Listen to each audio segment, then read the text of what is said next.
Investment की series में हम आगे बढ़ते हैं। तो अभी तक हमने समझा कि हमें इंश्योरेंस कैसे करना है अपनी लाइफ का और मेडिकल इंश्योरेंस। उसको समझने के बाद हमने समझा कि हमें अभी रिटायरमेंट प्लानिंग करना स्टार्ट करना पड़ेगा।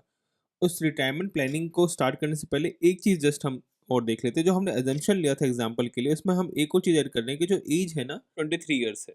ये सिर्फ एजम्पशन है जिसके अकॉर्डिंग हम एग्जांपल लेके चल रहे हैं। अभी हम रिटायरमेंट में आते हैं। रिटायरमेंट क्या होती है? जब आपकी एक्टिव इनकम बंद हो जाएगी, आपके एक्सपेंस कंटिन्यू रहेंगे, आपकी डिपेंडेंसी सेविंग्स और इन्वेस्टमेंट पर रहेगी। इसका मतलब क्या है कि रिटायरमेंट के बाद आपका सारा पैसा जो आपने सेव करा और इन्वेस्ट करा है वही आपको यूज होगा आपकी आगे की लाइफ को स्टेबल रखने के लिए, अच्छे से जीने के लिए। तब आपको किसी और पे रिलाय ना करना पड़े अपने बुढ़ापे में। और ये जो प्लानिंग है रिटायरमेंट की, start as early as possible, ये हर इन्वेस्टमेंट का है। जितना जल्दी आप इन्वेस्टमेंट स्टार्ट कर पाएंगे उतना ज़्यादा फायदा होगा। और फायदा क्यों होगा?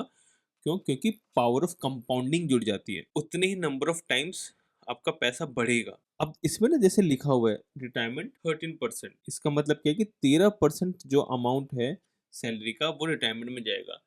वो किस कैलकुलेशन के बेस पे जा रहा है उसको देखने के लिए आपको रिटायरमेंट की सीरीज देखनी पड़ेगी। इसमें 2 वीडियोस हैं, तो उसमें डिटेल एक्सप्लेनेशन है कि रिटायरमेंट को प्लानिंग कैसे करी जाती है, कैसे पैसा लगाया जाता है, कहाँ लगाया जाता है और क्या क्या ऑप्शन है आपके पास। इसमें हम थोड़ा समझते हैं क्योंकि डिटेल इन्फॉर्मेशन मास्टर चार्ट में नहीं मिलेगी। डिटेल इन्फॉर्मेशन के लिए आपको अलग से थोड़ा वीडियो देखना पड़ेगा। जैसे इसमें लिखा है कि डिसाइड रिटायरमेंट एज, जो जनरली हम 60 ईयर्स लेके चलते हैं। Calculate monthly essential expenses during retirement. अब वो कैसे कैलकुलेट करा जाता है कि आप अभी के करंट जो आपके एक्सपेंसेस है, कौन से एक्सपेंसेस एसेंशियल एक्सपेंसेस हैं, उनको आप लिखते हो और उस पर इन्फ्लेशन लगा देते हो उतने सालों के लिए जब तक आप रिटायर नहीं हो जाओगे, है ना। जो इसमें 23 ईयर्स में वो स्टार्ट हो रही है उसकी इनकम आना और 60 तक वो जाएगा।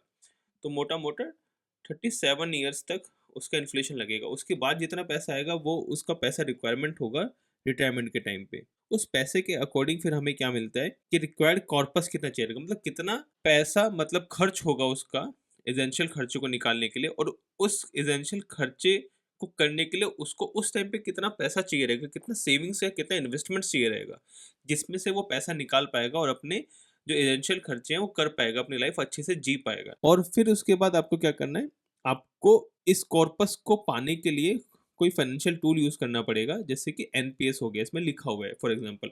डिटेल के लिए वीडियो देखोगे तो बहुत क्लियरली समझ आएगा। फिर उसके बाद क्या करना है, कुछ नहीं, इन्वेस्ट चालू कर देना और उसके बाद ज़्यादा दिमाग लगाना नहीं है। अब इसमें ना एक चीज़ समझते हैं। अभी देखो 13% हमारा जो पैसा है वो रिटायरमेंट में जा रहा है और 50% हमारा जा रहा था एसेंशियल एक्सपेंसेस में, 20% हमारा जा रहा है एंजॉयमेंट में, 10% जा रहा है हमारा इमरजेंसी फंड में, 13% यहाँ पे चला जा रहा है और 4% के करीब हमारा जा रहा है किसमें, जो लाइफ इंश्योरेंस है और हेल्थ इंश्योरेंस है। तो टोटल मिला के ये 97% हो जाता है। तो 3% सिर्फ आपके पास बाकी की चीज़ें करने के लिए बचता है। बट इसमें मज़ेदार चीज़ क्या है कि जो 10% हमारे का इमरजेंसी फंड है ना वो बाद में सेकेंड ईयर से जुड़ जाएगा। और सिमिलरली मैंने जैसे बोला कि 50% से ही हम कोशिश करेंगे कि हमारे एंजॉयमेंट के खर्चे निकल सकें और एटलीस्ट 10% तो हम इसमें ऐड कर देंगे। और कैसे करना है वो हम सीखेंगे। तो 10% यहाँ से आ जाएगा, 10% यहाँ से आ जाएगा, तो टोटल आपके पास 23% रहेगा इन्वेस्ट करने के लिए। और ये बहुत बड़ा अमाउंट है। क्यों? क्योंकि आपकी लाइफ का थ्रेट जो है वो आपने श्योर कर दिया है टर्म इंश्योरेंस लेके। मेडिकल खर्चे जो होने वाले हैं वो मेडिकल इंश्योरेंस लेके आपने इंश्योर कर लिए हैं। रिटायरमेंट आपने इंश्योर कर लिया है। एसेंशियल खर्चे में आपको पता है कितना पैसा जाने वाला है आपका। तो इसके बाद की जो चीज़ है ना वो सिर्फ गोल्स रह जाते हैं जो कंप्लीट करना है। और उन गोल्स को कंप्लीट करने के लिए 23% मोर देन सफिशिएंट अमाउंट है। और मैंने जैसे बोला कि ये सेकेंड ईयर में 10% होगा, बट शायद से थर्ड ईयर तक आप बाकी का 10% भी इसमें ऐड कर पाएंगे। और जैसे ही वो बाकी का 10% भी ऐड हो जाएगा तो टोटल जो अमाउंट आपका 33% हो जाएगा। और 33% होगा तो इसको 3 साल के करीब लग जाएगा आपको तक पहुंचने के लिए, जब 33% आप इन्वेस्ट कर पाओगे। बट मजेदार चीज क्या है, आप अपनी जॉब के 3 या 4 साल बाद ही बड़े जो खर्चे हैं, जो बिग स्पेंड्स हैं, उनको करना चालू कर दो। जैसे कि शादी हो गया, गाड़ी खरीदना हो गया। और तब तक अगर आपने इन्वेस्टमेंट कर लिया और आप इन चीजों से फ्री हो गए तब आप उन खर्चों को भी आराम से हैंडल कर सकोगे। तो यहाँ तक हमने ये समझा रिटायरमेंट का और हम इस चीज को क्लियर हो गए। अब आप बोलोगे कि जब फर्स्ट ईयर में हमें तो सिर्फ 3% मिल रहा है तो हम उस 3% से क्या करेंगे, मतलब 3,000 रुपये से क्या करेंगे। तो उस 3,000 रुपये से हम समझेंगे कि हमारे जो बाकी के गोल्स हैं ना, उन गोल्स को पूरा करने के लिए हम कुछ चीजें सीखना चालू करेंगे, लर्निंग करेंगे अपनी, और स्मॉल स्मॉल इन्वेस्टमेंट्स करेंगे उस 3000 से लेके कब तक, 1 साल तक। उस 1 साल से क्या होगा ना, आपकी जो लर्निंग होगी वो आपको रेडी करेगी आपके बाद में बड़े इन्वेस्टमेंट्स करने के लिए। और जो स्मॉल स्मॉल इन्वेस्टमेंट्स है ना, वो आपकी हेल्प करती है आपको समझने के लिए कि इन्वेस्टमेंट्स की साइकिल्स कैसे चलती हैं। मतलब कभी अप आएगा, कभी डाउन आएगा। क्यों आएगा वो, जैसे मैंने बोला, हर इन्वेस्टमेंट में कुछ रिस्क इन्वॉल्व रहता है। वो रिस्क को समझना इंपॉर्टेंट है, क्योंकि सारा इन्वेस्टमेंट का जो खेल है ना, वो बहुत कम इन्फॉर्मेशन मांगता है, और बाकी चीज आपकी साइकोलॉजी पे डिपेंड करेगी कि आप किस तरीके से बिहेव करते हो, आप अपने इमोशन को कितना कंट्रोल कर पाते हो। क्योंकि अगर आप अपने इमोशन को कंट्रोल नहीं कर पाओगे ना, तो आप भेड़ चाल में चल के गलत गलत डिसीजन लोगे। अगर आप कोई भी बड़े इन्वेस्टर को देखोगे, तो वो अच्छा उसी टाइम पर कर पाता है जब बाकी के सब लोग पैनिक करते हैं। तो हमें उस पैनिक की सिचुएशन में नहीं समझ पड़ना है। और ये स्मॉल इन्वेस्टमेंट हेल्प पता है किस चीज में करती है, जैसे कि बताता हूँ, बहुत प्यारा सा एग्जांपल लेता हूँ। आपने 3000 रुपये मतलब इन्वेस्ट करना चालू करा, उसमें से 1000 रुपये आपने स्टॉक मार्केट में लगाए। अभी वो 1000 रुपये, अब 1000 रुपये पे अगर वो 2% बढ़ जाएगा तो 20 रुपये हो जाएगा, 2% गिर जाएगा तो 980 रुपये हो जाएगा। मतलब 1020 हो जाएगा, और अगर 2% गिर जाएगा तो आपको लॉस होगा, तो 980 रुपये उसमें बचेगा। यहाँ पर 1020 हो जाएगा। तो अभी तो ये सिंपल लग रहा है, बट मान के चलो कि यही पैसा अगर 1000 की जगह 1 लाख हो जाएगा, तब जब 2% का चेंज आएगा, तो आप बोलोगे यार अब तो 2000 रुपये भी डिफरेंस का क्रिएट हो रहा है। और वहीं पर अगर 2% से ज्यादा का मतलब चेंजेस आ रहा है, 5% जैसे हो जा रहा है, तो 5000 का चेंजेस होगा। अब बोलोगे नहीं नहीं मैं इतना भी हैंडल कर सकता हूँ, मेरे लिए कोई बड़ी चीज नहीं होगी कि मैं महीने का 1 लाख रुपए कमा रहा हूँ।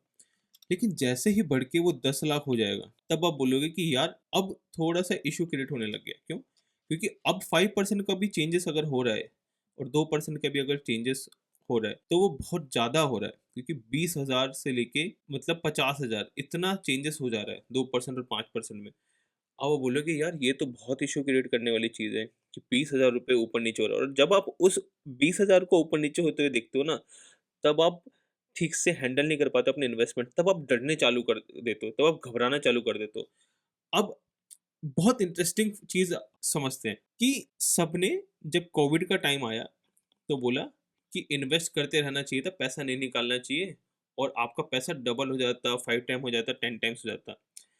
तो कौन बेवकूफ़ लोग थे जो अपना पैसा निकाल रहे थे?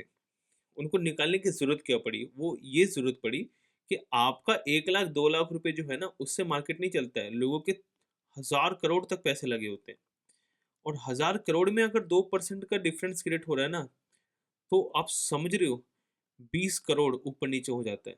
20 करोड़ का जो लॉस है ना, वो बहुत बड़ी चीज़ होती है। इतना हम शायद से पूरी ज़िंदगी भर जमा ना कर पाएँ। तो उस इंसान के लिए अगर सोचो कि वो ये बैठ के चला गया कि अरे नहीं, नहीं सब लोग इन्वेस्ट ही करेंगे और मैं भी इन्वेस्ट करके रखता हूँ, मेरा पैसा बढ़ेगा ही बढ़ेगा। और मार्केट क्रैश होके उसका 1000 करोड़ जब नीचे जाता हुआ दिखेगा कि 40% गिर गया, 60% गिर गया, और उसे पता है कि बाद में बढ़ेगा। तो जो 40% 60% पे 600 करोड़ का लॉस होगा, और 400 करोड़ का जो लॉस होगा, वो हैंडल करना आसान चीज़ नहीं है। आपके लिए वो ₹1000 का ₹600 ₹400 बोलना आसान है, बट उस इंसान के लिए जिसने 1000 करोड़ इन्वेस्ट करके रखा हुआ है, उसके लिए 600 करोड़ और 400 करोड़ बोलना बहुत बड़ा अमाउंट हो जाता है। इसलिए वो सेफ खेलते हैं, वो ये रिस्क नहीं लेते। जो बड़े प्लेयर्स होते हैं, जो मैं बताया आपको, कि वो रिस्क नहीं लेते कि अपना पैसा रखें और वेट करें कि हाँ, वो तो बढ़ना ही है। छोटी-मोटी जो चीज़ें हैं ना, वो हम लोग करते हैं कि उससे क्या इफ़ेक्ट पड़ेगा, क्योंकि लाख, 2 लाख, 10 लाख रुपए बहुत ज़्यादा बड़ी चीज़ नहीं होती है। मिडल क्लास फैमिली में जो लोग हैं, और लोअर मिडल क्लास फैमिली तो सोच भी नहीं सकती कितना पैसा होता है। तो ये चीज़ें क्रिएट हो रही हैं। इस वजह से जो आपका फर्स्ट ईयर है ना, वो आपको स्मॉल इन्वेस्टमेंट आपको सिखाएगा कि आपको कैसे पैसे इन्वेस्ट करना है। तो हम अपना फर्स्ट ईयर ना इन चीज़ों को लर्निंग में देंगे। अभी हम कुछ वो नहीं करेंगे कि सीधा अपने गोल्स प्लान करना चालू कर दें कि मैं इस गोल में इतना पैसा लगा दूंगा, शॉर्ट टर्म गोल के लिए इतना पैसा लगा दूंगा, मिड टर्म गोल नहीं। हम फर्स्ट ईयर क्या करेंगे, उस चीज़ को समझेंगे, और इसलिए अभी के नेक्स्ट जो वीडियोस बनेंगी वो लर्निंग से रिलेटेड बनेंगी, और